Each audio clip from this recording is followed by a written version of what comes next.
Chocolate বারটা তৈরি হয়ে গেল। আজকে হোমমেড চকলেট বানাবো।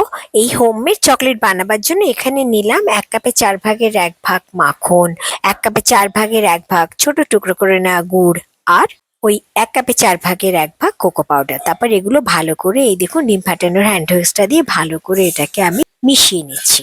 এবার আমি এর মধ্যে আগে থেকে টুকরো করে নেওয়া কাজু আর কিশমিশগুলো দিয়ে দিলাম আর ভালো করে মিশিয়ে নিলাম এগুলো। এবার এগুলো একটা চকলেটের মোল্ডে ঢেলে সমান করে সেট করে নিলাম। এগুলো এই মোল্ডটাতে সমান করে সেট করে নেওয়ার পরে এটাকে আধ ঘন্টা ফ্রিজে রেখে দেবো।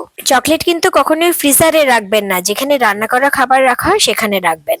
চকলেটটা এভাবে সমান করে সেট করে নেওয়ার পরে এটাকে আমি আধ ঘন্টা রেফ্রিজারেটরে রেখে দেবো। মোল্ডটা ভালো করে সেট করে নেওয়ার পরে মোল্ডটাকে একটু ঠুকে নিচ্ছি যাতে ভেতরে যদি কোনো বাতাস থাকে সেটা বেরিয়ে যাবে। এবার আধ ঘন্টা ফ্রিজে রেখে দেবো। আধ ঘন্টা পরে ফ্রিজ থেকে বার করে এবার এটাকে আমি ডিমোল্ড করছি, মানে এই মোল্ডটা থেকে বার করে নিচ্ছি। দেখেছেন কি সুন্দর আমার চকলেট বারটা তৈরি হয়ে গেল।